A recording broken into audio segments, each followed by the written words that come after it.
You can start, Pradeep ji. Yes, sir. One second. Okay, okay. Take your time. Take your time. No, it is just complete.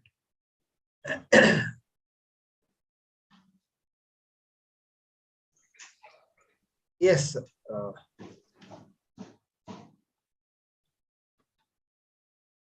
Yes. Good morning to each and everyone, and the members who are joined from outside India. Now I request Sister Shreyasi, who will be the moderator of today's morning program, kindly come. Now Thank you so much, sir. Yes, you start. Good morning, brothers and sisters. I, Shreyasi Ojha, welcome you to the 98th Easter Conference 2022. The theme of the conference is From Known to Unknown. As we are all aware, Easter is celebrated to commemorate the resurrection of Jesus and is a symbol of triumph over death. It gives us the hope of salvation and redemption. Before we begin with today's session, I would like to entreat all the participants to send their queries, points, and opinions in the chat box for further discussion from 5 p.m. onwards.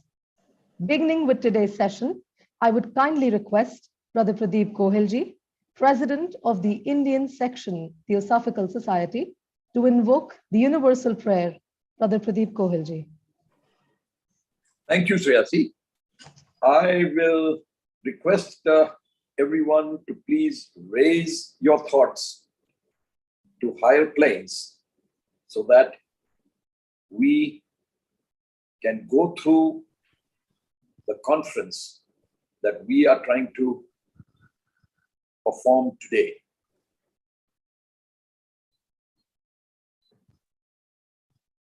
O hidden life, vibrant in every atom.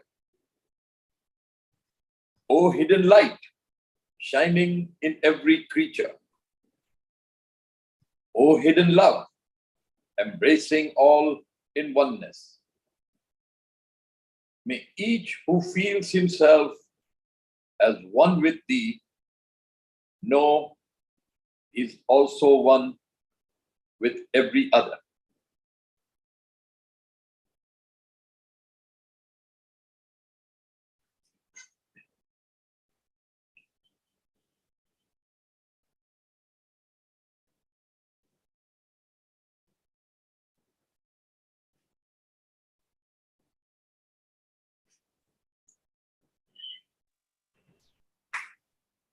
In the initiation, The Perfecting of Man, Mrs. Annie Besant quotes, just as the sun in the heaven is unchanged, but is mirrored as 1,000 suns in ponds, lakes, rivers, and oceans, so do you know the sun of the Spirit within you from the broken reflections that you find in the lower self.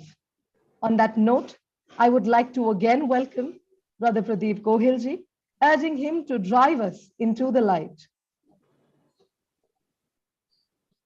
Well, good morning, everybody. Brothers and sisters, on behalf of the Indian section of the Theosophical Society, which is hosting this program, I would like to welcome you all to the 98th Easter Conference. The conference officer, Brother Pradeep Mahapatra, has worked very hard to enroll so many delegates, including many from other countries. I wish the conference great success. Hearty greetings and good wishes to all of you. Easter, also called Pascha or Resurrection Sunday, is a Christian festival and holiday commemorating the resurrection of Jesus Christ from the dead, described as having occurred on the third day after his burial, following his crucifixion by the Romans at Calvary in 30 AD. The Holy Week is celebrated from Friday, preceding Easter Sunday. Easter always falls on the first Sunday after the first full moon following the spring equinox, which is on March 21. However, I have learned that Easter also falls just before the full moon day that is soon coming in 2 days, which is Hanuman Jayanti. So that is how we are all here today for the Easter conference. Spring also means the coming back to life of plants and trees that have been dormant for winter. Spring is also the birth of new life in the animal world. Given the symbolism of new life and rebirth, it was only natural to celebrate the resurrection of Jesus at this time of the year. The naming of the celebration as Easter seems to go back to the name of a pre-Christian goddess in England, Eostre, who was celebrated at beginning of spring. The Theosophists probably called the conference held from the Good Friday to Easter Sunday as Easter Conference, to draw parallel to the resurrection of the divine spark within us as a result of hearing different speakers talk on theosophical subjects. May the divine spark come to life and grow in all of you throughout this conference. We have a wonderful theme for this conference, from known to unknown. And I'm sure a number of speakers that are going to speak on this subject will make things clear to you. Sri J. Krishnamurti has very often talked about from known to unknown. And I think a lot of that is going to be quoted today.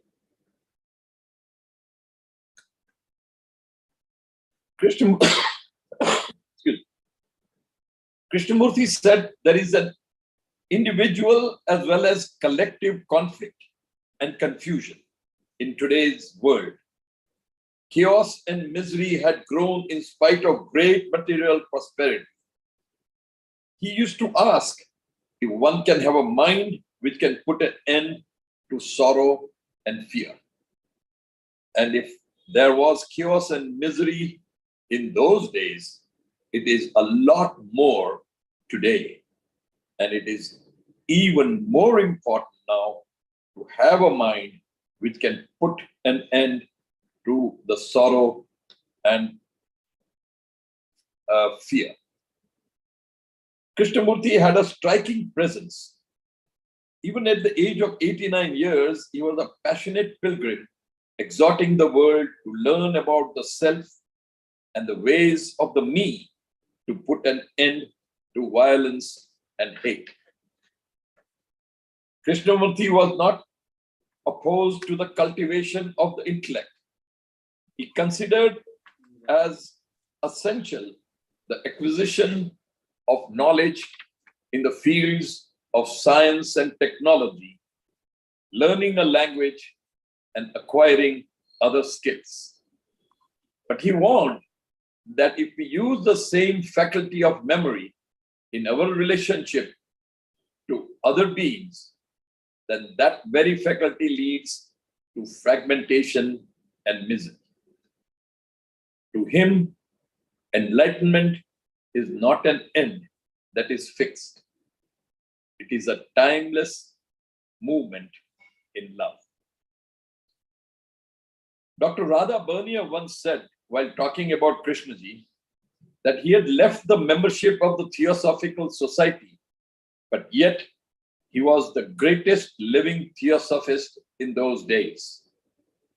I'm sure you will be enlightened by hearing the various speakers speak on his favorite subject, from known to unknown. I wish you all a very rewarding experience in this conference. Thank you. Thank you, Brother Gohil, for such a warm and fraternizing address. Moving on, I would like to invite Ms. Marja Artamaa, International Secretary of the Theosophical Society, for the opening address.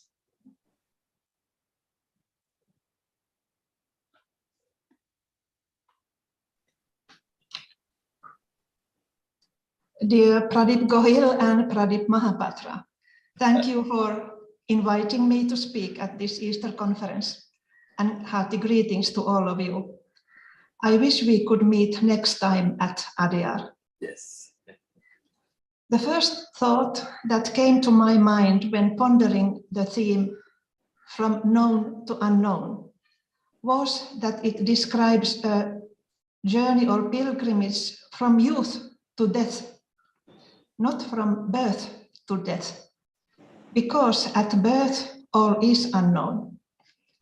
When growing, we are taught things and learn by knowledge about many sorts of things, like we learn to read and count. We develop professional skills and we learn to cope with different situations. Alongside this, experiences in life bring wisdom if one can understand more than just through knowledge. What is essential is to get to know how the mind works. That increases self-knowledge. It helps to learn to chase away the unnecessary and the harmful. HPB in The Voice of the Silence writes, "The mind is the great slayer of the real." We live in certain kind of reality, but we interpret it according to our attitudes, preferences, and habits. Thus, genuine knowledge of reality disappears and is replaced by an image of reality. That is why it is so important to know how the mind works. So, what do we know? We can say that we know a lot and that we know nothing. Both are correct. Aristotle has said, "Knowing yourself is the beginning of all wisdom." In ancient Greece, Socrates declared that the unexamined life was not worth living. Unexamined life was not worth living, quite strongly said. At the entrance to Apollo's temple at Delphi in Greece, there was written, "Man, know thyself." Also, Lao Tzu, an ancient Chinese philosopher and writer, who is the author of Tao Te Ching, said, "Knowing others is intelligence. Knowing yourself is true wisdom." These pearls of wisdom are essential for us to take a step into the unknown by knowing ourselves. However, I will take here another turn on the subject. What do we know if not ourselves? We know that 1 + 1 is 2. Some great individuals have manifested mathematics, arithmetic, and geometry for humanity. They are essential in many senses, whether we like maths or not. We manage structures like governments, organizations, and societies by knowing these lawfulnesses. We understand how groups and teams work best, or we can learn about it. We know the distances from home and from the stars. We know strength calculations for buildings so that buildings are safe. We know the way planets move, how things float on the water or fall on the ground, and so forth. All important for living well. But here is a trap. We think that we know by this great knowledge. Yet what is behind knowledge? Scientists have found these lawfulnesses because there is something unknown to them. They have either deep curiosity or belief that all is not yet figured out. The world is unknown. Scientists, philosophers, and medical sciences as well are trying to figure out facts after facts, but never touching the secret of everything, the mystery of life. The secret of life is here, existing. It surrounds us, but it's unknown. That is why we have a marvelous opportunity to learn more, because it surrounds us. We can try to grasp what is there in the unknown and what is behind everything. An open mind is vital to observe how inspiration grows, how intelligence works, and how emotions affect. We can learn meaningful things by living in the unknown and accepting it, accepting the unknown. It is almost too familiar to say that the more you know, the more you realize how little you know. Our knowledge is just a grain in the sand or a drop in the sea. But the more we know, the more we understand the vastness of the unknown. There is a great field ahead. We can widen our consciousness, including knowing ourselves. That opens the mind and heart.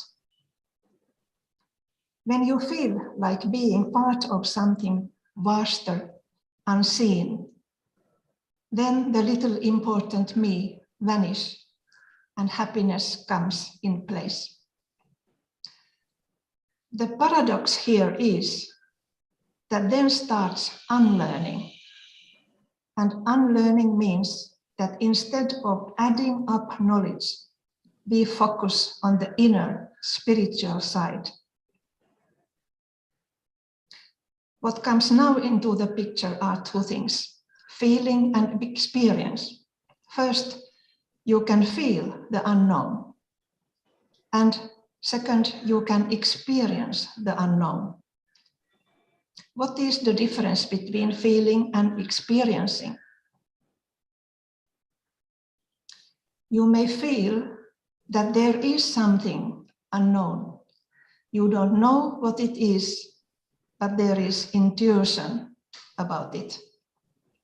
The feeling is not realizing the truth. When you experience the vastness of the unknown, that is knowing the existence and presence of the unknown. Let's go back to numbers. Numbers represent the lawfulness that we find in structures. We also talk of sacred numbers. The Pythagorean discovery was that the presence of numbers in the natural world is discovered in musical harmony. Not going much, but a little into the meaning of numbers, we can see the ingenuity in what they symbolize. One is alone. It symbolizes unity and the origin of all things. Since all other numbers can be created from one by adding enough copies of it. So kind of origin of the numbers. Number 2 is this and that, you and me, here and there. It symbolizes the fundamental dualities. 3 has the connotation of Trinity, Father, Son, and Holy Spirit, body, mind, and soul. 3 forms a group, not 2, which includes a pair, but 3 is the first one which forms a group. Number 4 is the number of order in the universe. The 4 elements, 4 seasons, 4 noble truths, and so forth. I can't go more here to the meaning of numbers, although they are most interesting. The bigger in numbers we go, the more extensive groups there are with their structures and sacred meanings. But what is one in a group? One exists in each group. One is alone, although in a group. Each one which is in a group is one in themselves. So all the ones form the whole group, item by item, person by person. That is, there is multiplicity in one, and also one is many. The many merges into oneness. How does all this relate to what was mentioned at the beginning? Knowing yourself is the beginning of all wisdom. It is to point out that a human being is part of wholeness, unity, and oneness, which is many and many in one. How one acts makes a difference in a group to the wholeness. There is this vast interconnectedness in everything. This is not only a physical, a philosophical view. Knowing oneself reflects in practice in various ways. By knowing yourself, you will be happier.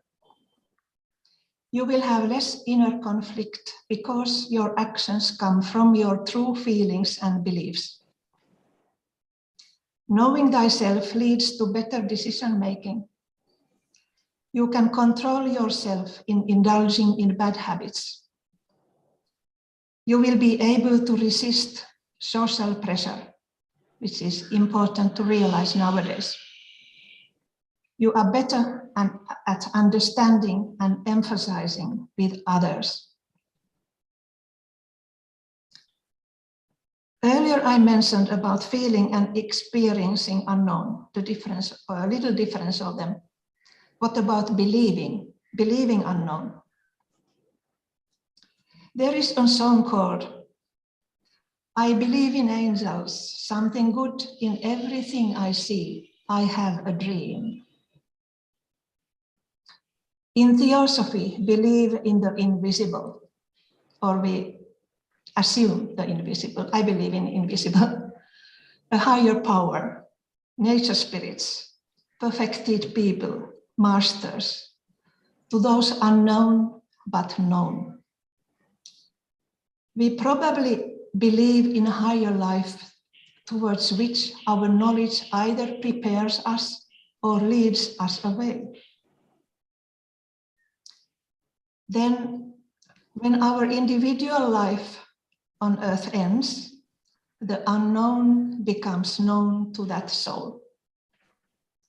Unknown takes to its arms, surrounded by love. Then we will know more about the unknown. The journey from the unknown to the known is incredible. I'm finishing this talk like this. The unknown is a blessing, the secret of everything. the secret of life. Thank you. Thank you, Sister Artamaa, for such an insightful and educative address. Next, I would like to invite Brother Pradeep Mahapatra ji, the conference officer.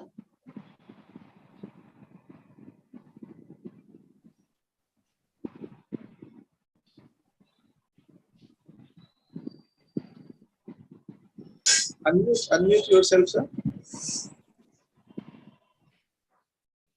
Thank you. I welcome you all to this Indian section online platform. And first of all, I pay my gratitude to our president, Brother Pradeep H Gohil, as well as our treasurer, Brother Narayan ji,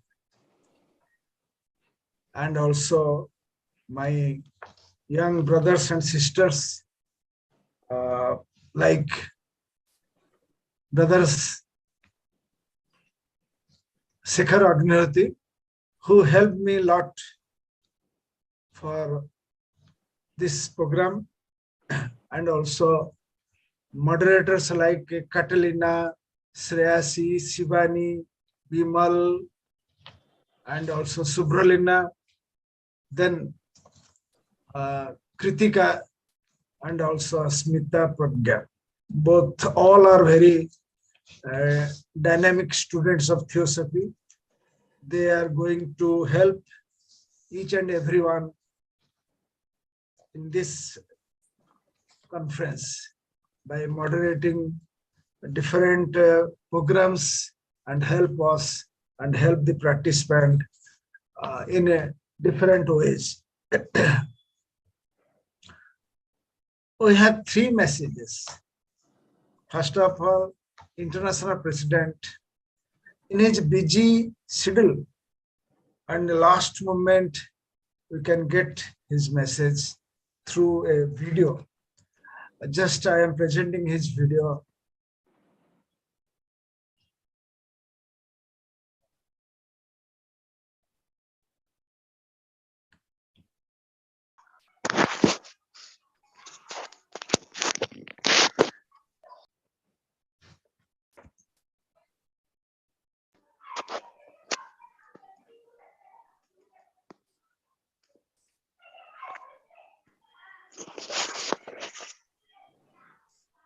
Sir, sound is not coming. Have you selected the checkbox on the bottom left? No sound.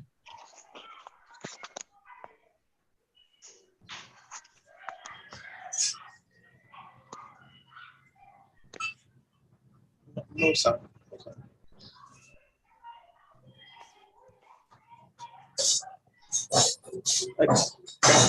Kindly stop share and start, share again and select the two small checkbox on the bottom left of the Zoom window.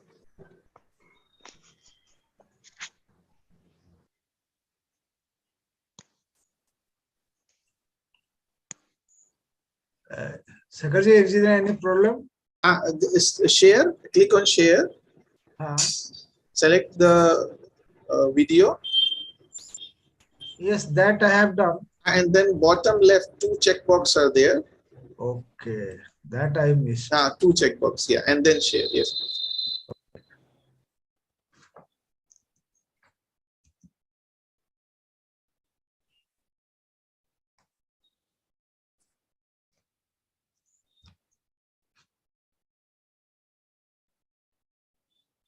Just bring the cursor to the beginning of the video.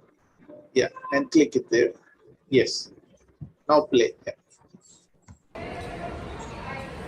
Well, greetings, friends. As you might guess, I'm on the move, but I'm thinking about you all as you're having the Easter conference for the Indian section. I look forward to days as we have had in the past where we celebrated there at Adyaar. But in any event, the theme from the known to the unknown is always challenging. The desire to cling to what we think we know often prevents us from what we claim we really want. In this case, I wish you all the best. I wish you success with this conference, and I look forward to seeing you all at Adyar once again for our Easter conference. All blessings. Bye-bye. Thank you. So next message from our International Vice President, Dr. Deepa Pradip. I convey my warm greetings to all members of Theosophical Society Indian section on the occasion of 98th Easter Conference to be held on the virtual mode from 15th to 17th April. My congratulations to President Brother Pradeep H Gohil and other organizers. The theme of conference, from known to unknown, is a very profound and highly interesting. From known to unknown, the part of the eternal cycle, that is from unknown to known, and from known to unknown. The unknown is the origin, our source. Our ultimate end is to know the unknown. It is a challenging process of unfoldment of our inner and innate potentialities to know the unknown. I trust the Easter conference will be enlightening and productive. Then, of course, Brother Pradeep H Gohil already conveyed his messages, but still then, he wrote to me, on behalf of the Indian section, please convey my greetings and best wishes to all participants. I am sure the deliberation from known to unknown will be immense value to all participants. Thank you. Good luck.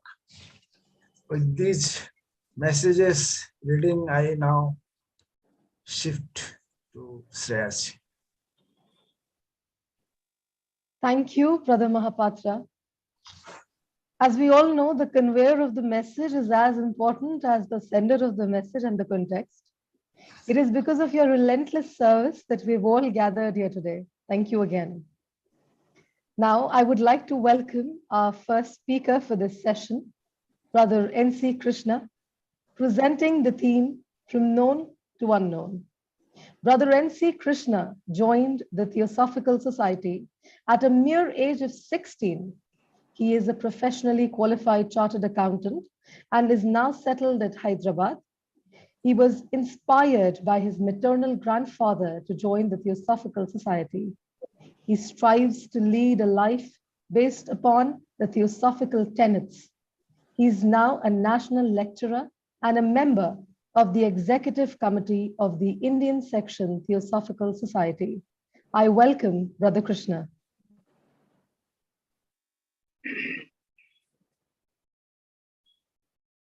Thank you, Shreya.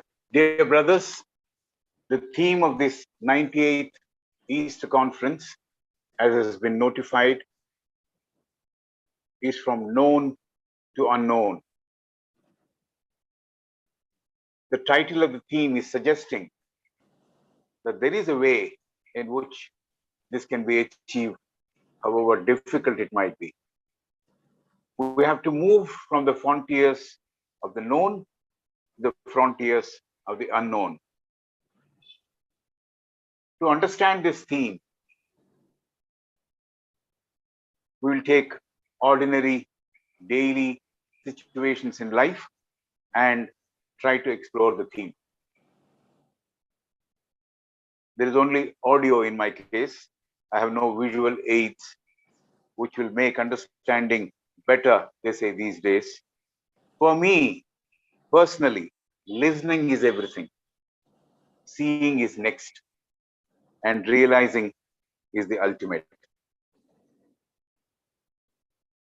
Man is not used to live in the present. Man doesn't know the power of now. Either he lives in the past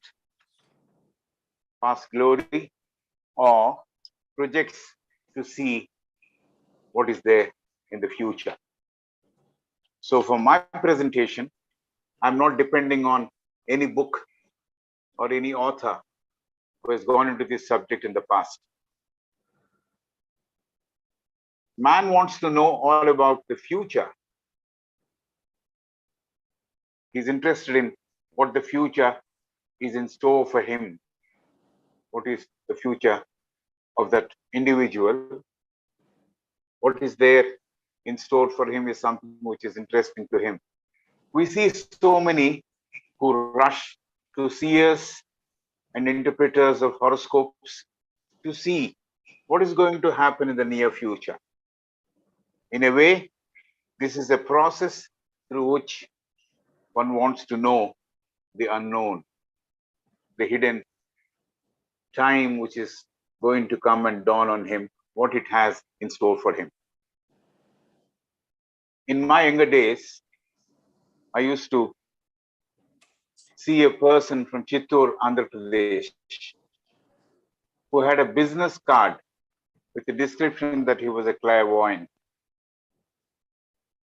In the annual conventions of TS Adyar, he did brisk consulting business. The deep desire to know the future made a lot of persons approach him for his counseling. Man is intrigued by the future and he is constantly wanting to know the unknown, wanting to experience the unexperienced, and so what he gets to know, through that perhaps he wants to get to know the unknown. Wanting to know the process to be adopted, man has gathered lots and lots of information. They say knowledge is power. They say knowledge is power, but information is just mere information. And information cannot be knowledge unless the information is well processed, the essence is understood. Even today, with the media explosion, there is always ever so much information that is available to man, so many points of views, so much of information. He is still engaged in the pursuit of collecting information, processing information, and using the information he has acquired. Maybe it has enabled him to lead a materially satisfying life, perhaps. While there is this man who is keen on getting material information, there's another person who has put on his thinking cap and has started thinking and trying to look beyond himself, beyond his self. This thinking man is trying to transcend the known and wants to move to the horizons of the unknown. It depends on which rung of the ladder we stand on. Is he satisfied with matter, material satisfaction, or is he one who is looking to explore his within to understand or get nearer to the unknown? In the Sanskrit language, we have a dhatu, a root word, with. With means to know. Vidya, Veda, Vidyarthi, or Rupantaras are the same dhatu, with. Vidyarthi is one who is begging for Vidya. So this word also, as I said earlier, is coming from the same root, with. So the thirst to know, especially know the unknown, was there from the Vedic times. In the Gurukulas, Gurukula ashramas, both types of Vidyarthis were there. There were Vidyarthis who will learn the Veda quickly, maybe do extra hours of study, etc., to earn money, wealth, etc. But there are other set of Vidyarthis who wanted to go behind the Shabda, the sound, and understand the Anahata. So the process is age-old, very ancient. Now, what we see as technological revolution and innovations that man has put into place, like putting a man into space, landing on the moon to explore by sending a capsule to the planet of Mars. All these are part of the exercises in trying to know scientifically what is not known. How much is relevant for the inner flowering of man in this exercise is a different question altogether. Again, we have this word man in Sanskrit, man, which means the mind. A man, a person who has this mind is called Manushya. So we have Manushyatva, and the next stage or the stage after realization is Mumukshutva. And that person who is Mumukshu is a person who is free from all bondages, and so qualified to be part of that in capital letters in inverted commas. So he is qualified to be the part of that unknown, that in capital letters in inverted commas. So we have seen man is trying to use the mind and is also trying to go beyond the mind, that is, leave the field of the known and step into the field of unknown.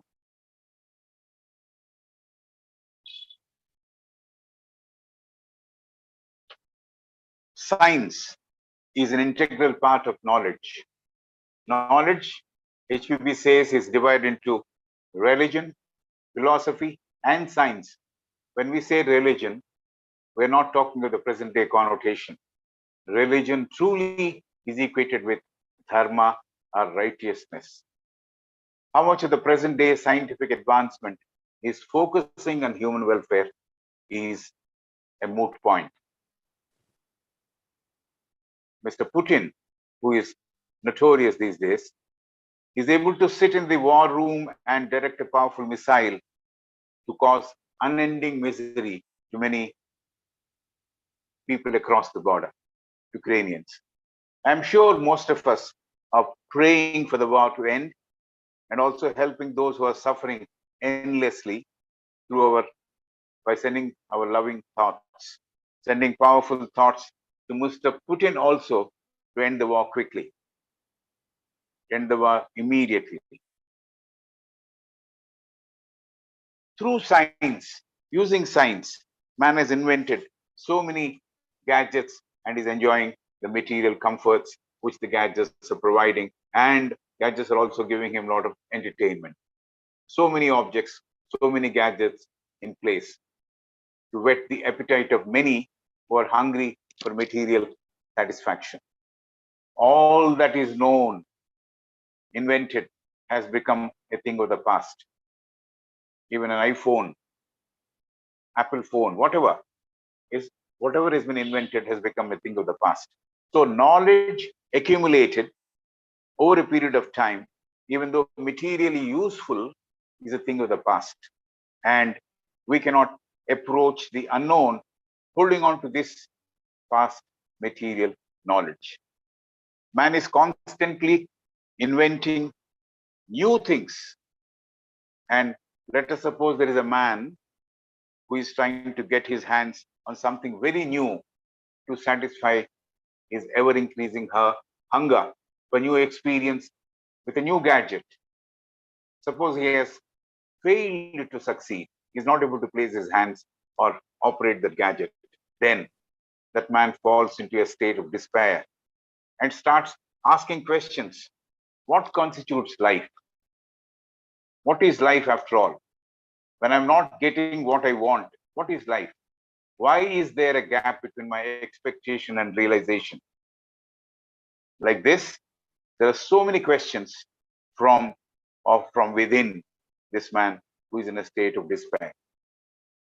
There could be another person who has got everything he wanted, everything he desired. He is fully satisfied. It is just an example I'm giving. Is it possible for a person to be completely satisfied? Is another point altogether.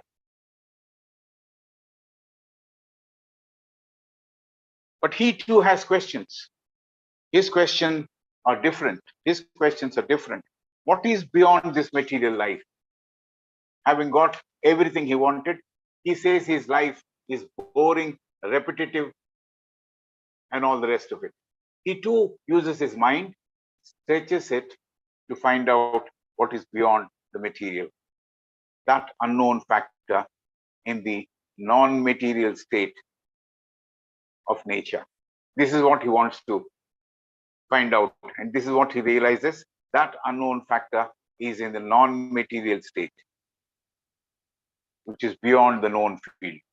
He tries various methods. Is this person, can we take, he's fed up with the material aspects of life and the fleeting pleasures he has had enough, and now he's looking out for pure delight and bliss. Can we say like that? How does he go about reaching the unknown? He realizes that knowledge has been acquired by him over a period of time by casual reading and observation, which was superficial and peripheral. He has a fair share of experiential knowledge too. He had derived pleasure by experiencing, but there is no satisfaction he is getting by repeating the experiences. So he realizes nothing external can stimulate him, can take him beyond the known. So this man realizes that he has spent most part of his life seeking, wanting.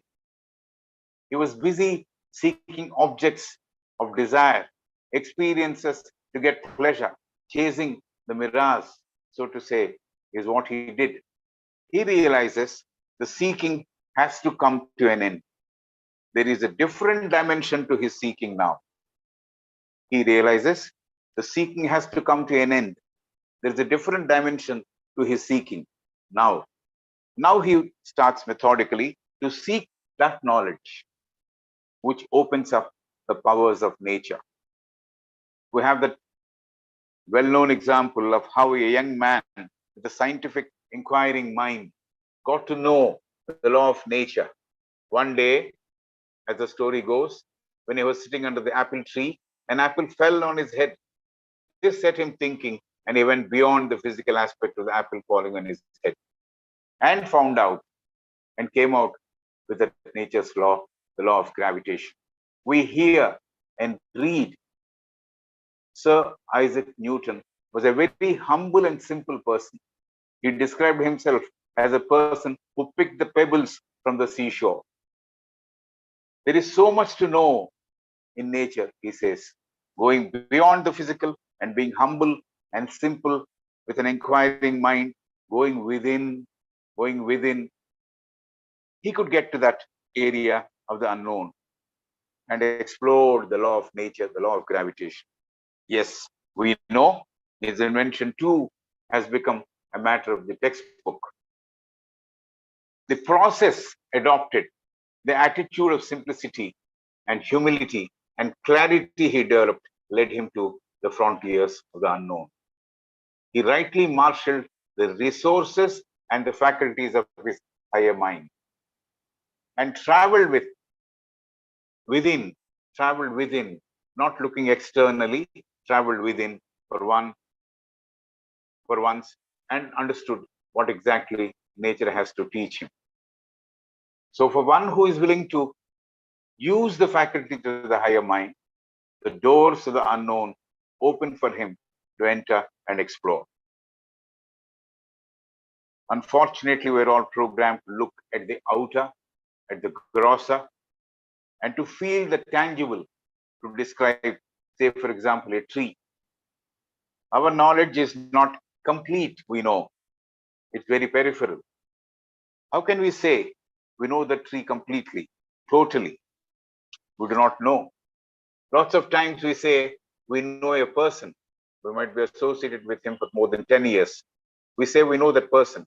When we look at him, we look at his countenance superficially. It's not enough that we know him, say, for the past few years.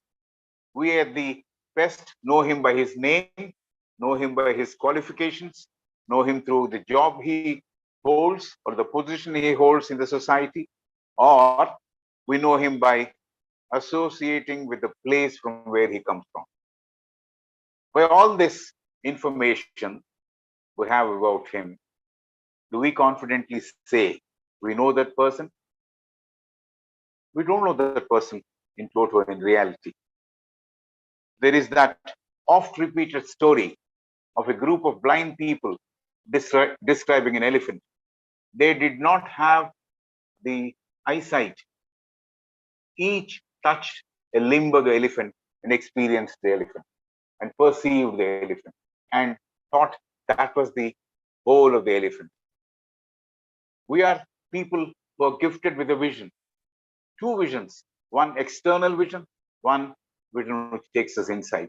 But still, we look at a part, we look at a portion and say it is the whole.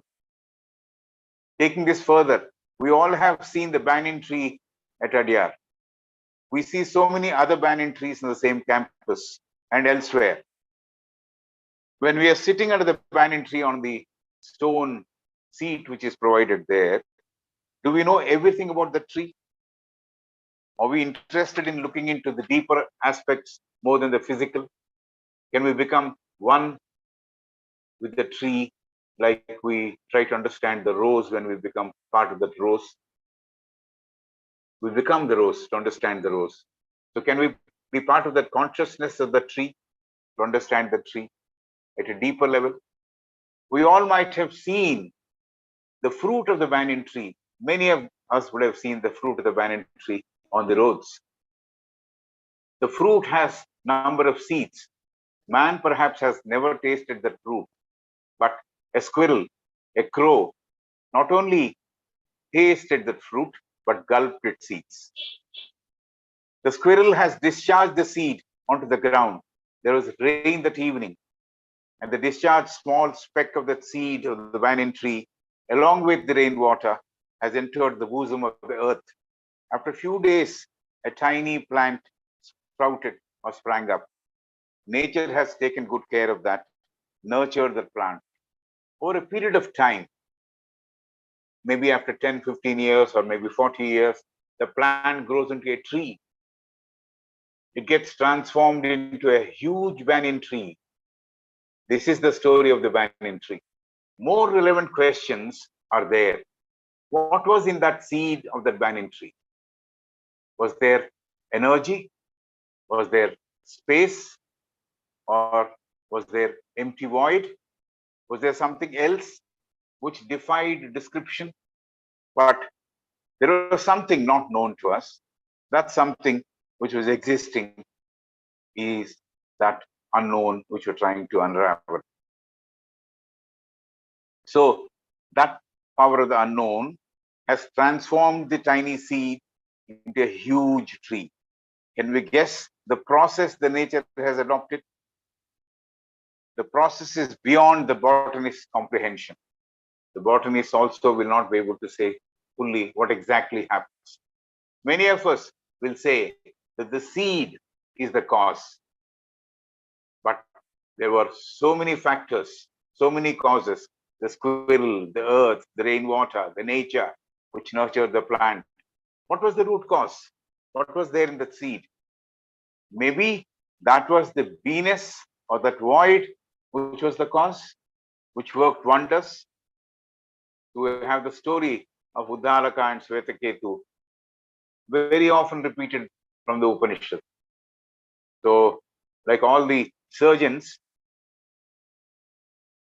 don't perform surgery on their own kith and kin. So, similarly, Uddalaka never wanted to teach his son, but he sent him to his friend. So, when he reached the friend taught him all he has to teach for 12 years. And after the convocation, the guru told him that he can go back home. So when he reaches home, Uddalaka, the father, asks Swetaketu, what is Brahman? And the boy reels off all the slokas, all the verses which he knows from the Brahma Sutras, from the Upanishads, from Vedangas, and all the rest of it. But the father is not satisfied. He says, you have not learned everything. You have not, after all, learned all. Then they walk up to a people's tree, and the father asks the son to get the fruit of the tree and wants him to open the tree and look at the seed. Then when he's looking at the seed, the father says, open the seed. So when the seed is open, he asks him, what is that you find? He says, nothing. Father says, from that void, from that nothing, this tree has come, you have come, I have come, this universe has come. So this is the story of the Upanishad, which perhaps has resonance, and the same thing is reflected in our magnum opus, the Secret Doctrine. So if one is interested, deeply interested, we can get to know or approach the frontiers of the unknown through deep contemplation, reach that state of unknown through deep inquiring mind. It is then that the unknown beckons us and taps us on our shoulder. Then we arrive at the unknown. Let us talk about another theosophical idea. We say we know ourselves very well. We recite the Mahavakya of the Upanishad, Aham Brahmasmi, from the Upanishad. Theosophy says we have this physical body and other bodies too. We only know the bare details of the physical body. Anatomy has given us some more details whenever we have fallen sick and the doctor has explained to us. So we know few more details. But the nervous system in us, how is it formed? Do we know? Who has put the cells in place? Who made the blood flow in our body all around? Who has put the vital organs in place? Most importantly, the digestive mechanism. How does it work? And if we don't discharge the waste from our system, for 2 days, we'll fall sick. In addition to the physical body, as we said earlier, we have also the other vehicles and other bodies, which are not tangible to many. Are we, or can we get to know these bodies, how they work? Not from the book, but do we have a conscious, self-acquired knowledge of other vehicles? Is there a process to it? Yes, there is a way. If there is time, we'll discuss that. That's the first-hand knowledge which a person can get. Again, in Sanskrit, we have the word na iti, na iti. Combined, it says neti. So this is the process which we adopt. A lot of people use this quotation or this word to explain neti, neti, neti. So this is how perhaps we go around finding out what is unknown. So why you have given the example to the banyan tree and the man and his bodies? This in order to know that we have to look beyond the familiar known area to reach the unknown, but to have lots of obstructions and setbacks which we have created ourselves, which are preventing us from gaining an entry into the unknown field. We have seen already, man is dwelling more and more into matter and reveling in material things. We have varieties of foods, say for example, to feast upon. Man seeks more variety. We used to listen to an advertisement in the past, a dil mange more. We are on this spree of seeking more and more and more. The way to find out the unknown or to find the truth is not lying in seeking more and more, but in our dropping this more and moving towards less, lesser, and the least. A stage has to come where the least gets merged automatically in the whole. At Mahapralaya, we say the entire manifestation merges into nothingness, which is very active, live. The source of life is very active even after the Mahapralaya. We have to devise our own Pralaya, drop all that is not needed, become one with that, the capital that which cannot be put in words, that which is not describable. It's beyond words. When we use the words, we downsize that, is what Madam says. We invent forms and worship those forms. Okay, can we go beyond the forms to go to the tattva or the essence of that form? We don't go beyond the form. That's the problem. So we have to move on the path of inquiry, on the path of moving consciously and moving with awareness around us. And that path laid by the individual on his own takes one beyond the known.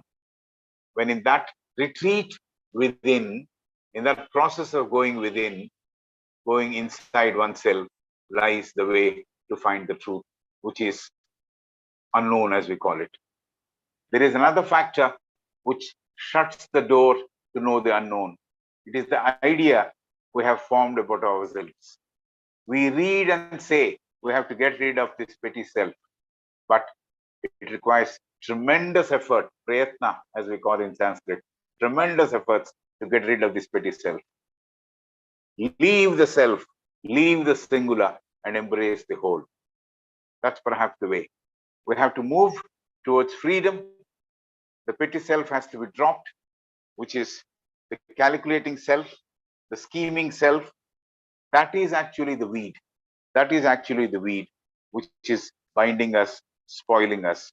We have to remove this weed if we need or if we are interested in a good harvest. We have allowed that weed to grow in us. Therefore, we are not able to move from the known to the unknown. So the unknown remains untouched. In place of the actual need, today we have a lot of greed. We are amassing at the cost of others.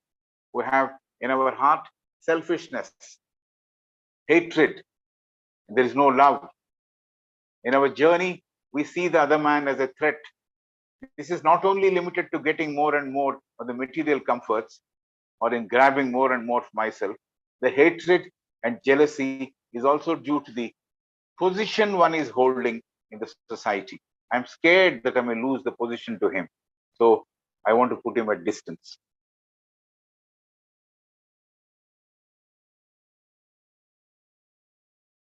So all this, whether it works for human welfare, is something which we have to see. The petty self, when we have, it doesn't help in leading a life which will be working for human welfare.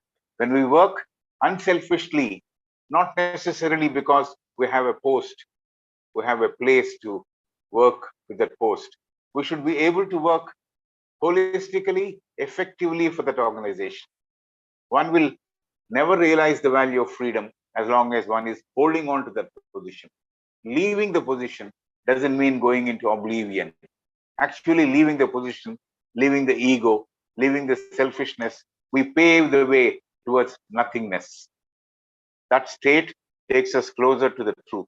Then the real freedom will be in working with no expectations in our mind, to study, to meditate, to realize, to lead a contemplative life, to benefit others through love, through thought and its power, the thought power. So leading an unselfish life, living in some way, will get us nearer to the truth, and moving from that known to the unknown becomes a reality. Whether we are busy living a life of greed, hatred, desire for power, name, fame, prestige, or recognition, or we have little, as long as we do that, we have a little chance of knowing the unknown. So when we get or getting attached to the self or the image of the self, we don't progress. Suppose we live and complete a lifetime with those qualities of greed, etc., etc.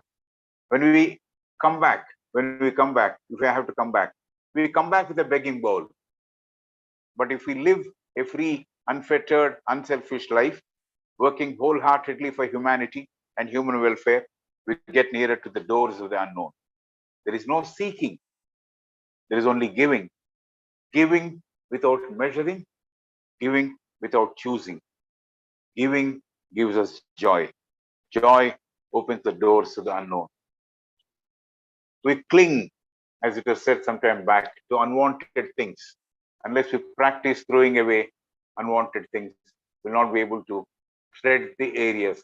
Things, not necessarily the objects, the idiosyncrasies, the habits, and so many things. Unless we throw away all those things, we will not be able to tread the hitherto not tread area, unknown area. So a pole vaulter who must have seen a pole vaulter, leaves the fiberglass pole, which propels him to a height to jump to the other side, and that gives him victory. A trapeze artist leaves the swing on which he is holding, on which he is resting, and catches the other swing thrown at him. To reach new areas or to find out the contours of the unknown. Living this way, we are free of fear, to get rid of fear, conquer our fears, but we are scared to let go. It is said, if I leave something and if it comes back, it is mine, otherwise it was never mine. Do we realize this? We try to escape fear, we try to duck the adverse circumstances. We'll never be able to overcome the fear. If we have to overcome the fear of water, unless we decide to enter and keep moving our hands and feet, keep ourselves above water, we'll never overcome the fear of water. So, the most dreaded fear we have is the fear of death. Anything, finally, it comes back to death. So, we will realize that we are part and parcel of that unknown when you are free, when you are free of all these fears, all these holdings, all these seekings, etc. But explaining how to get rid of known, unfortunately, I have used a lot of words, but words will not carry us there. Silence will carry us there. So, what is the real existence we're looking for? Is it a real existence which is beyond time? What all I see around me is reality? Is it truth? Or is it an illusion, as somebody said? So, we have to know where we stand. We will know this, as I said sometime back, in silence. So, as we have seen, our getting immersed in matter will not take us there. Our getting immersed in silence will take us to the horizon of the unknown. Thank you. Thank you, Brother Krishna, for a truly edifying colloquy. Now, we will adjourn for a break and be back in a short while, furthering our expedition towards knowledge. Over to Brother Shikhar Agnihotriji, who will present a video on the international headquarters of the Theosophical Society, ADYAR. To quote Fritz Kunz, ADYAR is the mother of us all, and her claims come first. Thank you.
Welcome back, brothers and sisters.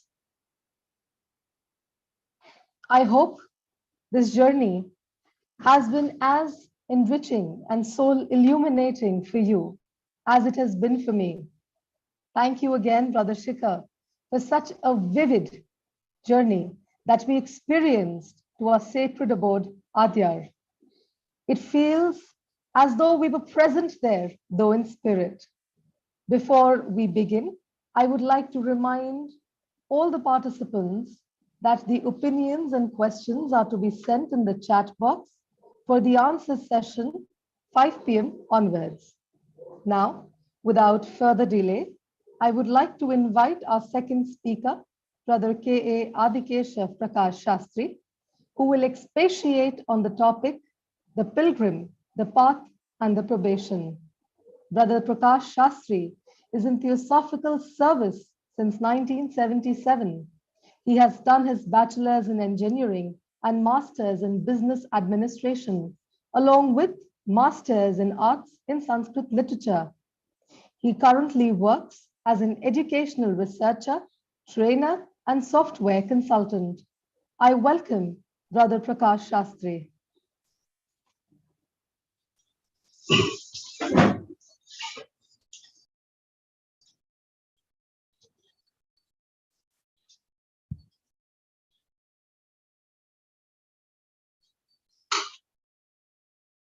Good morning, everybody.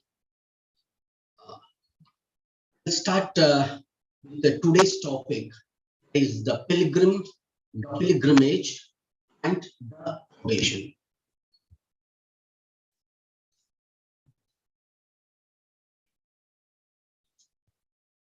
For this, I have referred the books on the Occultism, Volume 1 by Annie Besant and Leadbeater, Self-Culture in the Light of Occultism by I.K. Taimini, Bhagavad Gita, Ishavasya Upanishad, and research papers on Higgs boson, God particles, theory of Big Bang and evolution of universe, Kapila Maharshi's Sankhya Shastra, that is Matrameru, which is known as Fibonacci series, Rigveda, that is I've referred to the 10th mandala of Rigveda, which is the Nasadiya Sutta.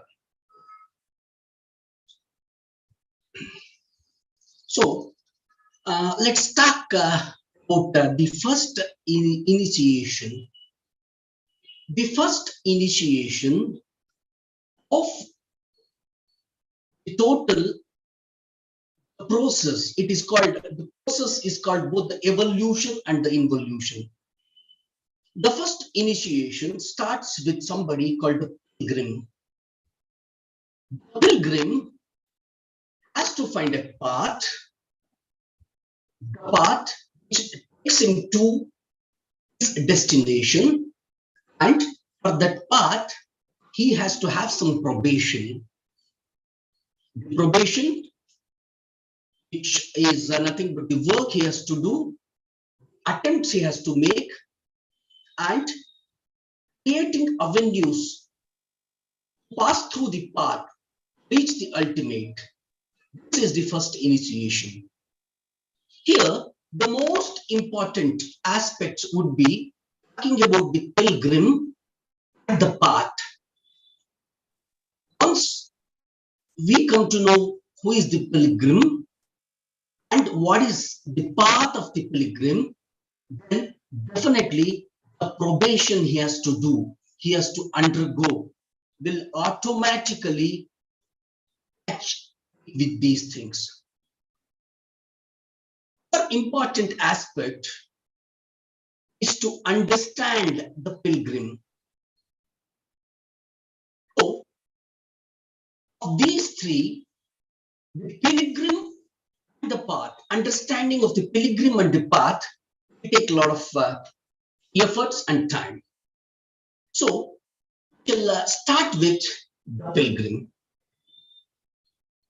The pilgrim always starts his natural journey from the unknown to the known.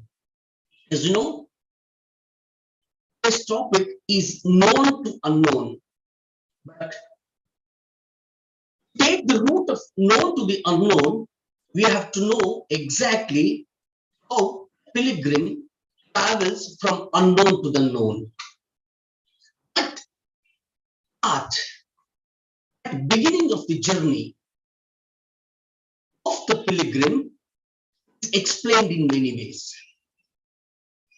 The first one, the first part, the first idea of the path, the pilgrim, is based on the religious beliefs.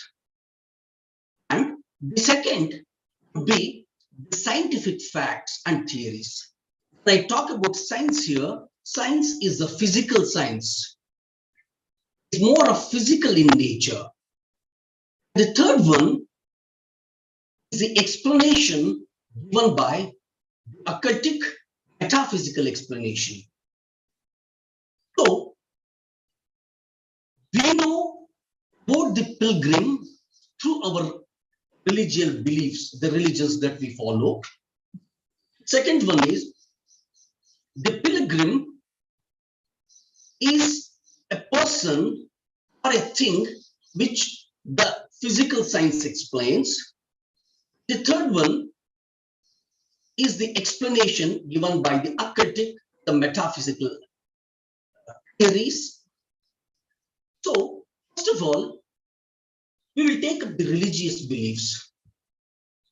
So, millions of people around us are living according to the precepts of their own respective religions. We have n number of religions, n number of religious beliefs, and the people around us are constricted to one or the other beliefs.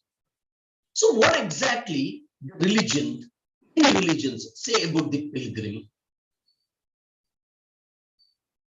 And these explanations of religious beliefs of pilgrims, in some cases, are exoteric and they are unessential, and sometimes they are inappropriate also.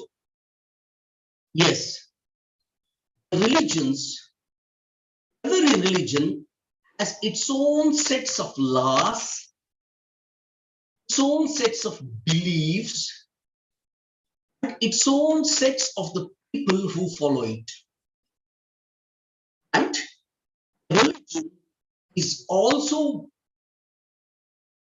based on the culture of the soil they are in. So, religious beliefs have their own set of the path of the pilgrim.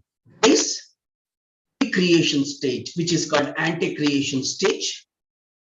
Second one is the creation stage.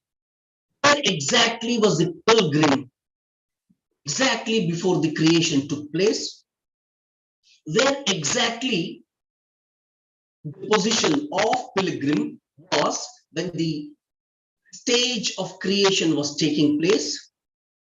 The third one is what exactly is the characteristic of a pilgrim, the post-creation stage.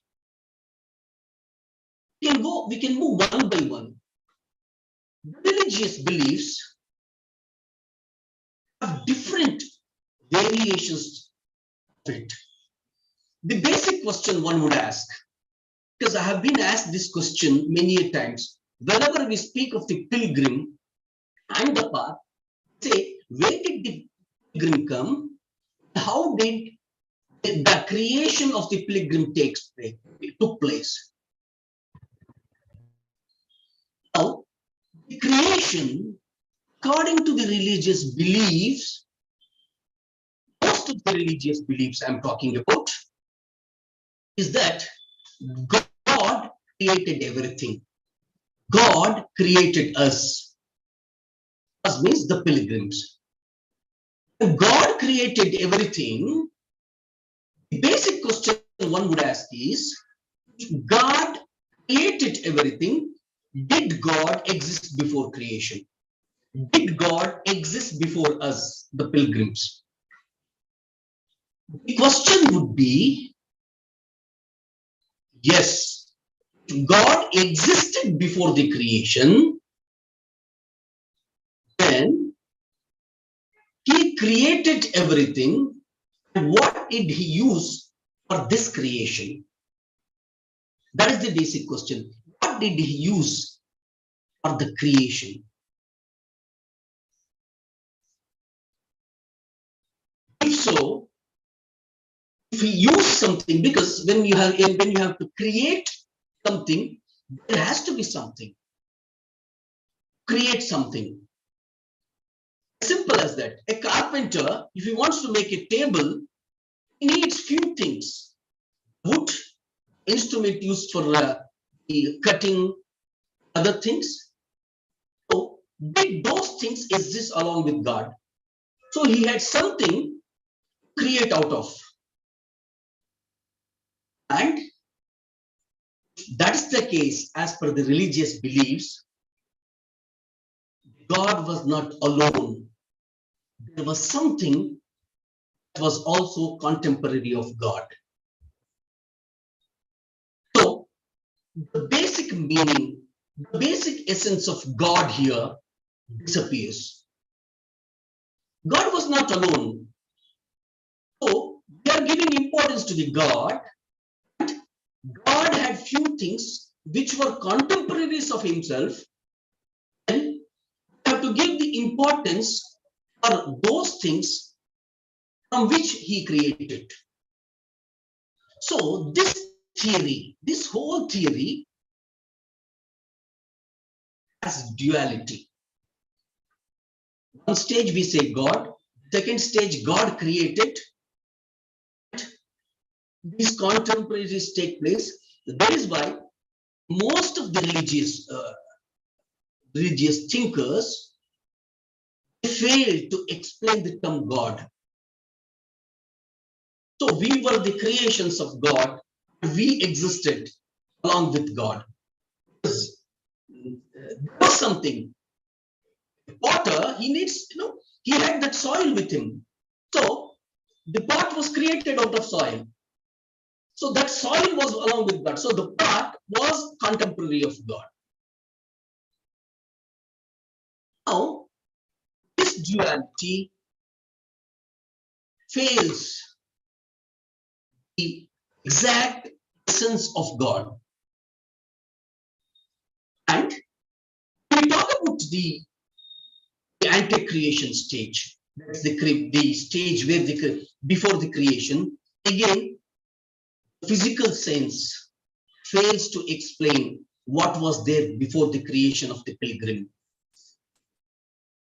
It only helps us to get the information after the creation stage. And when we talk about this creation stage, our physical science explains what might have happened at the time of the creation. The physical science is not quite sure about it. And even religions have proposed many theories about the creation. Few say it was created in 7 days, it was created in 3 days, it was created out of nothing. When religion says the whole thing was created by God out of nothing, then the science says it cannot be possible. Because you cannot make nothing out of something out of nothing. So we have dualism in it here also. There is a clash between science and religion for that matter. Understand it better, we have to see what exactly the scientific explanation of creation and the post-creation stage says. The scientific explanation states that something was manifested. Something was manifested. That manifestation was the root cause of the evolution. That is the pilgrim. This evolution created something which we call evolution of life. And this in total is called the evolution. The word evolution comes from something called evolute, evolute. It's a geometrical figure. You might have seen that this is an evolute. So, the scientific explanations of evolution start with the Big Bang theory. 95% of today's scientists, they believe on the creation of the universe, the total. Again, when I call about universe, again, we belong to that category. Pilgrims belong to that category. It was proposed in somewhere around 1920. Until that time, people, the scientists had different of opinions. So, the Big Bang theory, mathematically as well as scientifically, is the most appropriate theory. It was given by a Belgian priest. He said, talking about 1920, that universe, the process of the pilgrimage of the pilgrim started with a single primordial atom. And at that time, there was something called the Big Bang. When this Big Bang happened, this primordial matter had a huge amount of mass concentrated in a very small area. And this evolution was the thing that was given by Einstein, that E is equal to mc squared. The energy was as a mass in a very small place. It was a huge amount of energy contained in a very small, very, very minute space. And there was a Big Bang. This primordial matter exploded and gave a thing called atomless state. And this state is called Higgins field, and the particles, atomless state, there were some particles and they were called as Higgs boson particles. Higgs boson particles. And these Higgs boson, Higgs was a scientist who postulated the theory of Higgins field, and he mathematically proved it also. And boson was the name given in honor of Jagadish Chandra Bose of India, who worked a lot on the atomic and electrical conductivity of plants and other things. So there was an atomless stage which contained Higgs boson particles. Later on, this was given name as God particles. Thus, these particles had different characteristics which did not match the atomic particles, subatomic particles. So it was called as the God particle. And these God particles gave away to subatomic particles like protons, neutrons, and electrons. And these combined together form atoms of the lighter elements, especially hydrogen and helium.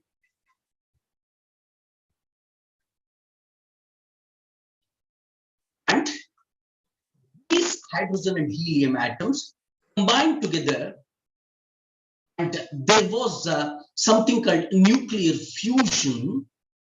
And this nuclear fusion gave rise to stars. And these stars, when they started cooling down, the light elements, especially the light elements like hydrogen and helium, they combine together to form more and more complex particles like iron, the heavy elements like iron, gold, such things, and they became planets. And in planets, we found out minerals, and from minerals, something called single-celled organisms started. So this was the suggestion of the scientists, because we take minerals, especially ammonia and urea, etc. Okay, these are the organic elements that are required for life form. We just mix them. The experiment was done. If you then mix them and get back to the conditions where the Big Bang was there, you cannot see life there.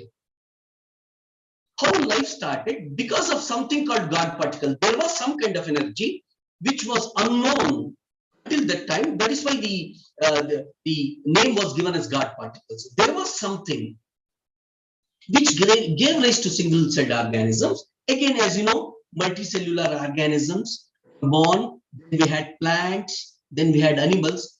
Finally, man. This was the process of evolution of the Pilgrim, the man. Unfortunately, this science, physical science, does not explain beyond man.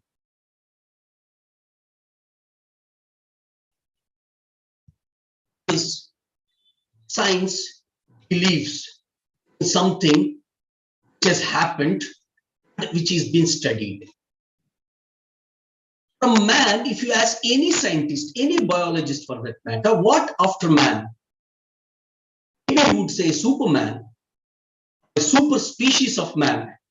Man, Homo sapiens, sapiens, would say tomorrow there will be a new species of human beings called Homo sapiens sapiens.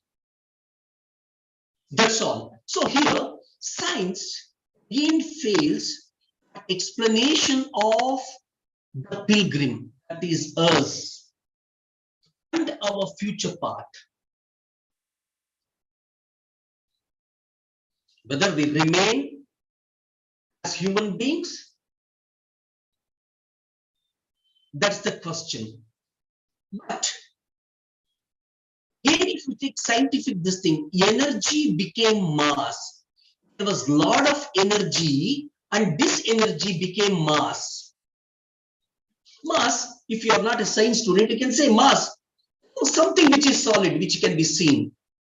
Energy cannot be seen, but mass can be seen. Something, wood is a mass. Wood is converted to energy when you burn, it combusts. So, when energy became mass, this mass has to again form something called the energy. Because energy, it can neither be created nor be destroyed. So whatever it has turned into, it has to reach its own form. That is the energy again. So many of the present day scientists who have inclination towards the philosophy, they say, yes, this whole thing has to be repeated. And whole of the things, the total things, has to reverse back. But scientists, again, they do not approve. Okay, this is about what science says. But this journey of the pilgrim, from the unknown to the known, we are still in this stage only, unknown to the known, which is provided in Rig Veda, which is written about at least 6,000 years back. And it is given by the hymns under the 10th mandala, Nasadaya Sukta, Nasat Asiya Sukta. Okay. There are about 13 shlokas, 13 hymns which exactly say how the evolution took place, how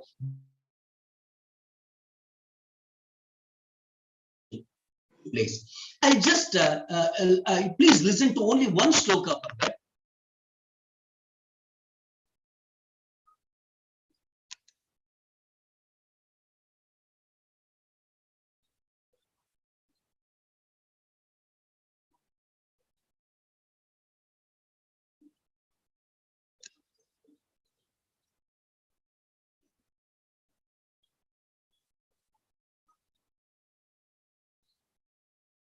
Before creation, there was even nothingness was not there, nor the existence. Asat asino.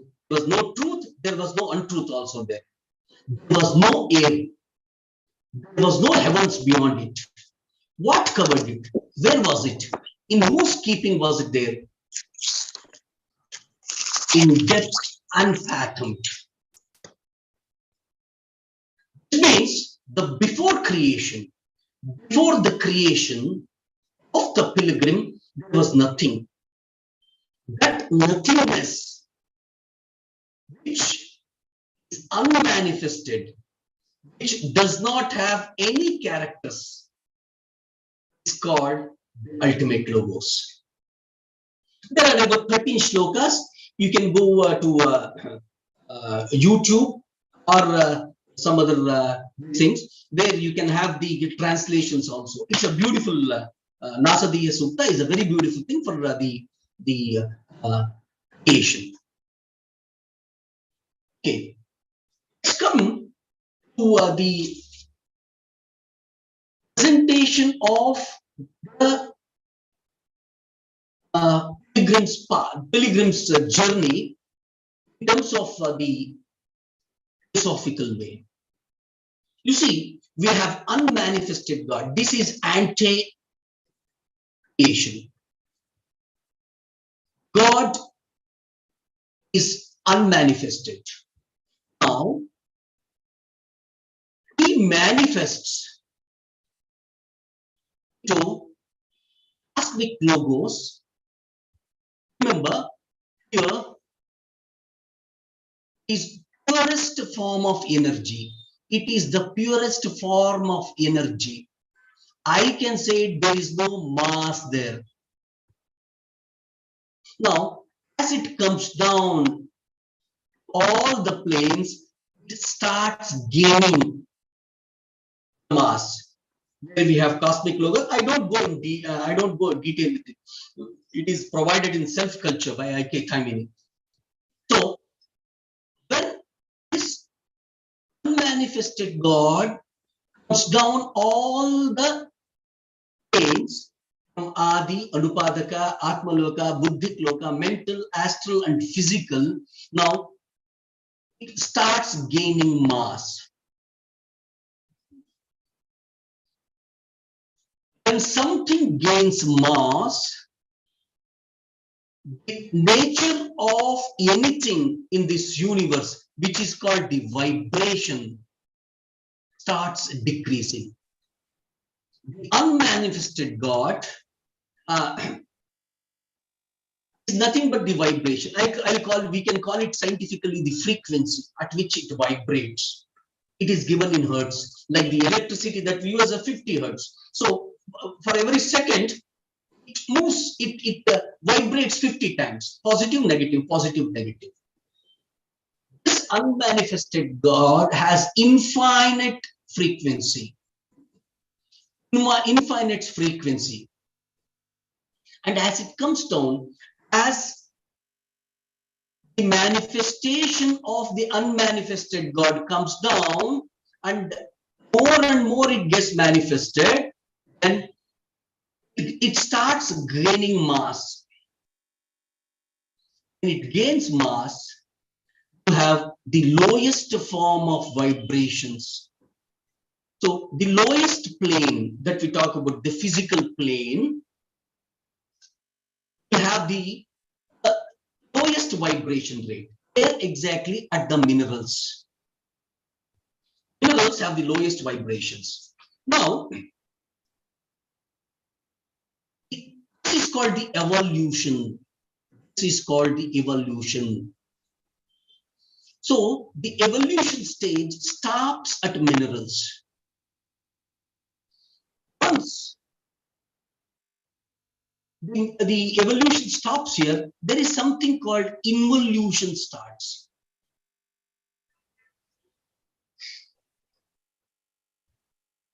Now, minerals have the, I told you, the lowest form of frequencies, vibrations. And the vibration starts coming down. As humans, we have more vibrations in human form, not in the physical state I'm talking about. And this evolution has to move from here, reach logos. So it has to cross all the 7 planes again. It is an upward journey. So we are pilgrims. We started our journey as minerals. Again, during our involution, where we gained the frequencies, vibrations, and this forms the starting point of the involution. Ultimately, when we talk, when we say, in a lot of discourses here, we have to go upwards. We have to act in Buddhic plane, Atmic plane, or Anupadaka plane, mental plane. That means our frequency, the horizon, the frequency bandwidth has to be increased. That is the scientific explanation. And scientists say yes, because the astral plane has more bandwidth than the physical plane. You can experience that when you are awake, when you are doing some physical activity, you will not be very creative. When you sleep, when you take rest, there is no physical activity, bandwidth increases. You'll get more creative ideas. So that is how the journey of a pilgrim. Ji says, here's the pilgrim. He is starting the journey. He starts his journey from the lower planes to the upper planes. You may wonder, the figure is not exactly was shown like that. This is in the form of evolute.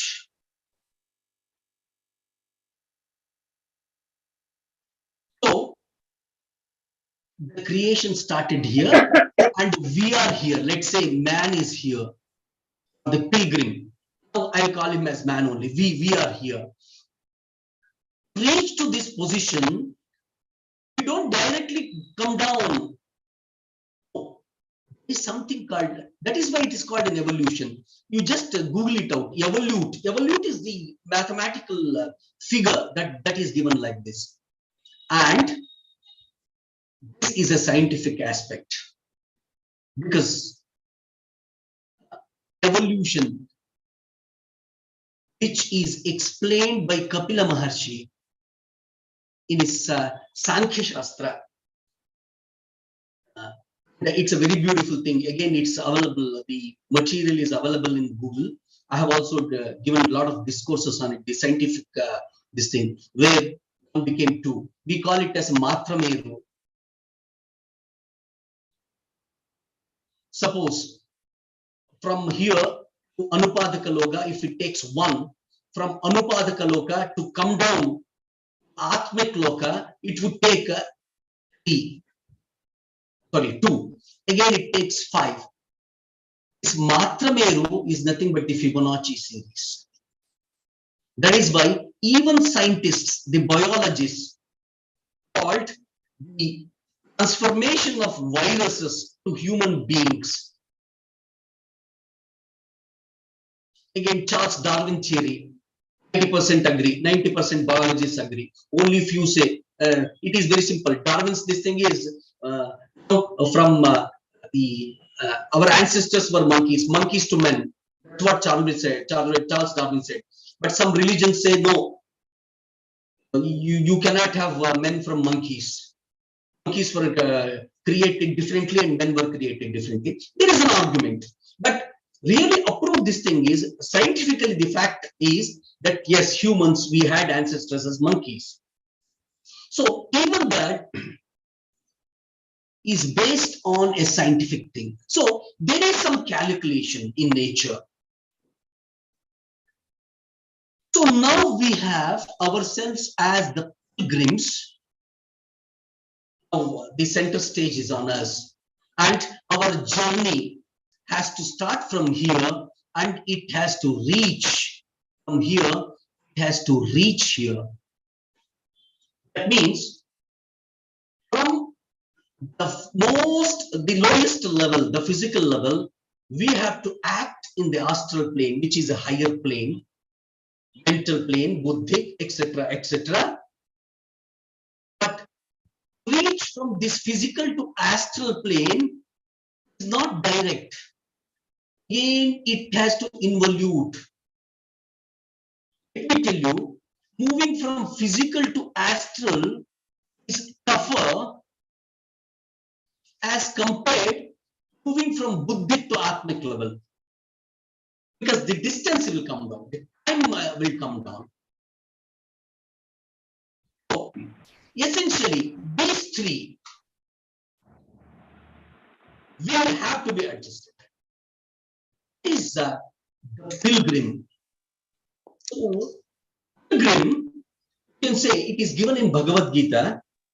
Avinachitu tadviddhir yena sarvam idam tatam vinashamapyayasyasya nakaschit kartumarhati. That pilgrim, it cannot be destroyed. Okay, but this occupies everything. Non-duality. So he says, Bhagavan Krishna says to Arjuna, look, you have something which cannot be, it cannot be killed.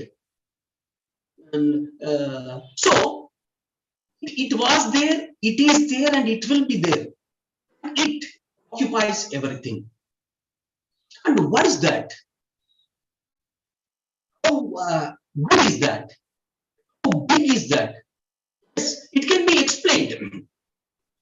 See, Shvetashvatara Upanishad says, Balagra Shatabhagasya Shatadha Kalpitasya Cha Bhago Jivas Savigdeyah Pachanantyah Kalpate. That means, if you cut the tip of the hair 100 times, then taking one small tip of that 100th one, again cutting 100 times, Atma is that. It's very, but it's only giving a picture of how the pilgrim, how small the pilgrim, how small, but how big it is. When it is small, it occupies the everything. Okay. These things, when you have to move upwards, you have to have some of the qualifications. That qualification is given by the master. Those qualifications, those gurus, those masters have to be possessed to a reasonable extent. We should have some certain characteristics to get the master, because master is the ultimate man. The guru is the ultimate man who can help us. But he can only help us, he can guide us. He cannot come with us. He cannot be our co-traveler. He would say, find your own route. Finding own route with a lot of thorns and hilly area or very tough road, or finding the smoothest of routes, it is dependent on you. I say there are routes. Whichever you want, you can take it. But master says, once you have some problems there, definitely you will have some problems. I come and help you to solve it. I would say there would be certain kind of problems on your route. Just do this. That's all a master can say. So for that, to get a master, to get the adeptship of a master, we should have some beautiful qualifications with us. And the attainment of adeptship of a master is not uncertain. It is a possibility, because many of us think that the adeptship, Tishatva, is only for the enlightened people, only for a few elites. But it has been shown in history also, a lot of people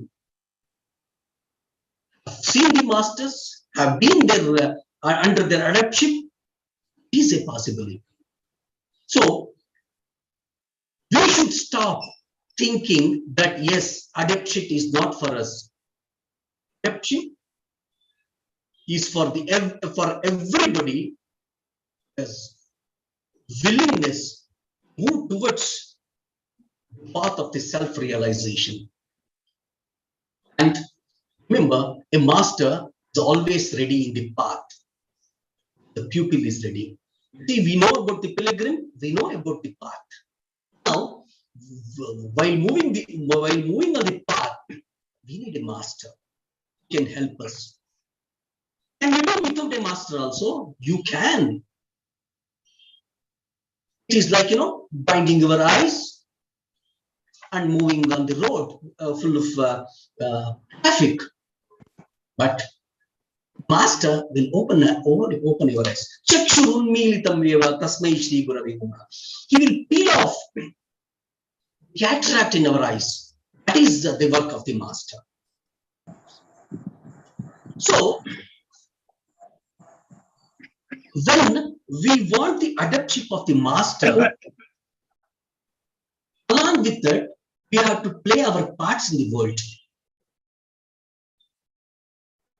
And we start considering that acting, that drama as our life. We will not understand that life has something. You see, take an actor. An actor comes on the stage. He performs once a day. On a day, he performs a hero role. Second day, he becomes the villain. But when he moves out of the stage, he will be that person only. He will not carry that heroism or villainism with him. So, while acting in this world, while playing with this world, with the physical world, when we say, that's what I mean to say, we have to find the adeptship of the master. You see, this is the most difficult challenge one faces, because in Hinduism, or in Jainism for that matter, or in Buddhism also, or even some Christians, they become renunciates. So they go away. The simple principle is na karmana, na prajaya, dhane, na tyage, na ike, amrutatvam shu. Not from money, not from their karmas, not from the followers that they have. They leave everything, karma, the physical attractions, everything they leave. They go renunciate. And they will have more scope. It happens, even the Jain Munis, the Hindu sannyasis, or the Christian saints, renunciate everything. But should we have to do that? It is not necessary. It is not necessary, but being in this world, we should act. The physical world is only on the stage. Inside, we should be our own pilgrims who are searching for a place for pilgrimage, the route of the pilgrimage. That's what we have to do. But this is obviously very hard, because we are surrounded by a lot of people, and they take the physical life as very seriously, and they consider you as non-practical man, an impractical man. is their wish, because having 5 houses, 6 houses, a bungalow, everything is fine. Beyond that, they consider everything in terms of money you have, the gold you have, everything. But when you are with such people, remember that when you are surrounded by such people, you have to renunciate the negative thoughts that they generate. This is called renunciation. This is pure renunciation. So, those who succeed is definitely find Guru. Come in contact with Gurus. Because the masters, they are observing us, and whenever they feel that we are fit for the future journey of ours, they would say, let's come down with all our negativisms. Because religion, you have certain principles, you can omit them. People will say you have to fast for 10 hours. You can do it for 5 hours. You can say, God, forgive me, I did only for 5 hours. I'm sorry. But the path of the occultism, the path, everything has to be followed 100%. But again, there are masters who can guide us in this regard also. So, before the journey that we started from unknown to the known, and now from known to the unknown, the prayer would be that from unreal lead me to the real. Asatoma sadgamaya, from darkness lead me to light. Asoma jyotirgamaya, from death lead me to immortality. Mrityorma amritangamaya. So this is the prayer. Now, our known source is unreal, that we know. Yes, it is unreal. This should be the preliminary prayer that we have to have every day. See, real and unreal can be explained in this with this also. See, the lowest level is very unreal. You know it. They only last when they last. A man, physical man, I'm talking about the physical man, he dies, or an animal dies. That is the end of that physical body. I am Adi, I die today. I will be no more called as Adi, because I remember one Odisha saint who said, if my translation is correct, he said, build however big a bungalow, and then when you die, you are called as body only. You might also see that. They don't call you by names. Has the body come? That's what. They don't call. Has Adi come? Not at all. So from the name, which is unreal, from the physical status, which is unreal, the reality comes into this thing.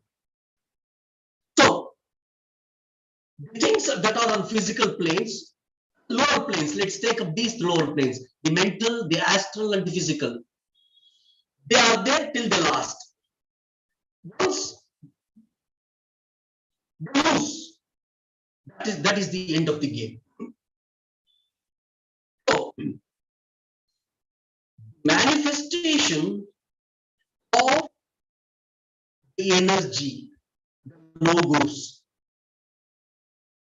is impermanent. And this unmanifested thing, which we call it as the unmanifested God, is the absolute, and it always remains the same. There are changes in the manifestations because we have changed from minerals to men. Okay. It has taken several billions of years, but the unmanifested logos has remained the same from that day to till this day. Okay. So when we go above all the planes, now we are starting the journey. When we are starting the journey, when we move up the highest planes, this becomes lighter and lighter, and they become, the manifestations become more clearer and clearer and smaller and smaller. That's what from physical plane, because the known fact is that I have slept on the bed, but when I sleep, I don't find the bed and the pillow and everything besides me, around me. Reality became our reality in the stages, in the above stages. So whatever we think in the astral plane, whatever we do astral plane, when we move to the astral plane, the physical plane becomes very unreal to us. So when we take this, when we move on to the mental plane, okay, when we move on to the mental plane, the things that we see in the astral plane and physical plane, they don't become unreal. When we move upward, it happens to the same. It happens the same, and until we reach ultimate glory, there is a bliss. And whenever we move upwards, the bandwidth changes. We'll have more and more and more of bandwidth. That is why when we meditate, or when we think, or when we do certain things, we are guided by our masters. We have been guided by our masters to do it on the higher planes so that our bandwidth increases. We can progress very fast. So when we talk about this physical plane, again the lower planes, the manifestation of the energy, I call that energy. Energy now is a mass where we can see. Is it evil? Yes, few saints, few people have called it Maya. No, they are also divine. The spirit. That divinity, you can't see the divinity of a manifestation from the physical plane itself. When you go to the next plane, see below, then you would say, you can see the divinity of the spirit. That is why our own theosophical prayer that we do, universal prayer, says, whatever is inside everything, the energy, whatever you can call it, that is in every life, non-living beings also. So everything comes from one. That is called the non-duality. That is the essence of the knowledge acquired through theosophy. So, we are talking about the journey. Each plane is quite out of all proportions, superior to the below ones. Astral, superior than physical plane. Mental, superior than astral and physical planes. Suppose a man starts from the astral planes, comes to physical plane, you see the darkness that he feels that he is into a dungeon. He has entered the dungeon directly from sunlight. You see only darkness. That's all. So when we move from one plane to the other seem to be unreal. That's what the pilgrimage is. That is what the path of the pilgrimage is.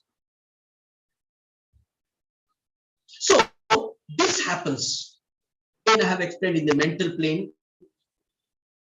Suppose he enters the Buddhic plane. Now he has entered we have entered the Buddhic plane, and that Buddhic plane says, of him, through him, and to him, all things. So the negativities of all the planes, the lower planes, will vanish here. Now we will have contact with the Atmic plane, and we will see, yes, is of him, to him, to him. That means these things. So reality and unreality is a question of time only. In our prayer, we had this from death lead me to immortality. Yes, from death lead me to immortality. As you know, all these things are unreal and they die. The only thing that remains is logos. And again, we have to, obviously, everybody has to move there. Every small particles which came out of one should get united and join to the one only. So this is the second part of the prayer. Have it. What should be the spirit of the pupil, the shishya? Shishya, the pupil, has to wait for opportunities, waiting for the word of the master, touching the hidden light, listening to catch his orders in the very midst of the light, seeing his slightest signal across the heads of the throng, hearing his finest whisper above earth's loudest song. So, above earth's loudest song, with all these physical things, the disturbances, we have to wait for the signal of the master. And remember, we should also understand the attitude of the master, because the masters that we will have, examples, the Maurya, H, the great manager. But the attitude of the Maurya, the attitude of the master, or Jwalakul, Master Jwalakul, are different. Maurya is kingish type. So, when the master calls us, when we want their adeptship, we should understand their attitude and we should surrender to him. In Kannada, there is a saying, Guruvina Gulama Nagada Tanaka Doreyadanna Mukuti. Means, until you become a slave of Guru, you can't attain moksha. So, you have to surrender yourself and you should always understand the attitude of the master. And if the hint is not taken, the word is missed, it is lost forever, because he does not speak twice. The master, they give us the hint. Many might have received, we might have received, but maybe due to our ignorance, we might have missed it. The only enlightened people, they did not miss the alchemy. They started their journey with their masters. So each master is different. We need to understand them. Finally, we talk about the probation. What exactly we have to do? And to get to contact the master, there are about 4 introductory parts. First one is the companionship of those who are already on the path. You have to mingle with those people. It is called satsanga. As Adi Shankara has said, satsangatve nisangatvam, nisangatve nirmohatvam, nirmohatve nischalatatve jivan muktihi. So satsanga, companionship of those who are already on the path, gives us the energy, the aura that they have, positivity that they have. It will affect us. That's why it is given also. Okay. That is why Krishna also says in Bhagavad Gita, forget about all those things. For 18 days, until the Bhagavad Gita was bestowed on Arjuna, Krishna did not let go him. He was always confident. He was always making Arjuna confident. So we should have the companionship of those who are already on the path. And we should always hear, study the teachings on the subject, because it's a very vast subject. There are some scientific things are also involved. It is study, it is not reading. You should study it properly.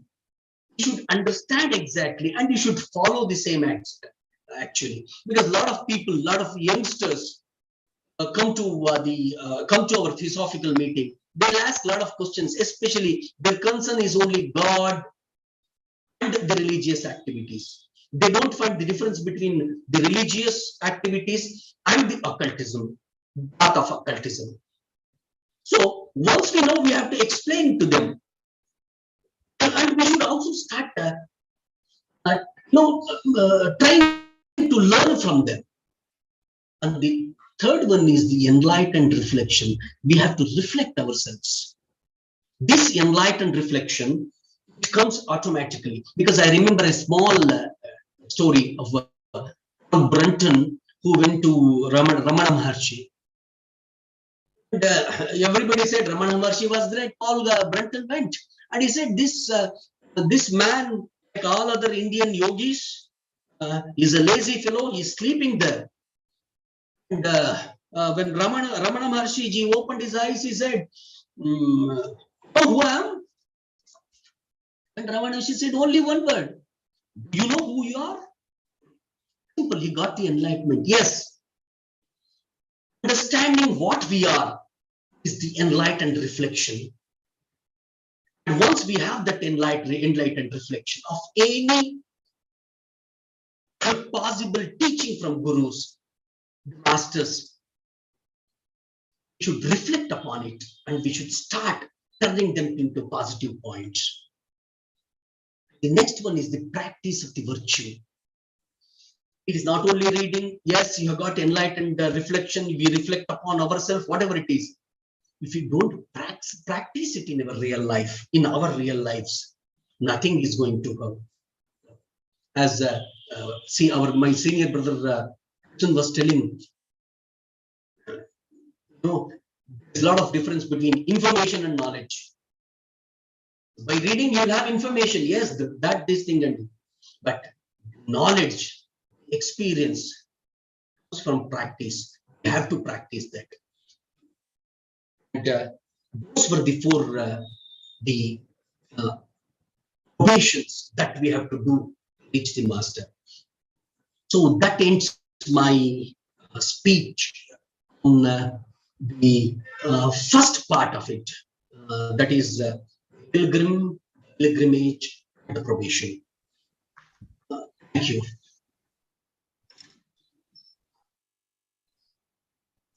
Thank you, Brother Sastry, for such an informative and spiritually elevating talk. What you said about the master and the pupil reminded me of a shlok in Srimad Bhagavad Gita. Ajnana timirandhasya jnana ranjana shalakaya chakshurun militam yena tasmai shri guruve namah. It means that salutations to the Guru who enlightened me by removing the darkness that blinded my eyes. On that note, we have come to the end of this session, and I hope this session has provided a stimulus in propagating the ancient wisdom. I hope it has created the thoughts that shall in turn create a marvelous character that shall light the world. I hope this session has augmented the positivity that lies dormant within each of us and is life transforming. I would like to pay my gratitude to all the participants who made this happen, as well as congratulate all the speakers and thank them for their effort in promoting the divine wisdom, leading and lightening the path of the absolute truth. the conference will resume at 4 p.m. IST. In the next session, Sister Catalina shall take us through this enlightening journey, as did Sanjay in Mahabharata. Thank you. Thank you all. Thank you, Shreyas. Thank you. So we are now going to close the session. So again, we'll meet at 4 p.m. So join before that. Thank you. Namaste to everyone. Have a great day. Namaste to each and everyone. Thank you, Adi, for Thank your you so nice much. presentation. Please carry on. Very well. Very well. Thank you very much, sir. Thank you. Very well done. Marvelous Thank you, sir. presentation. Thank you, sir.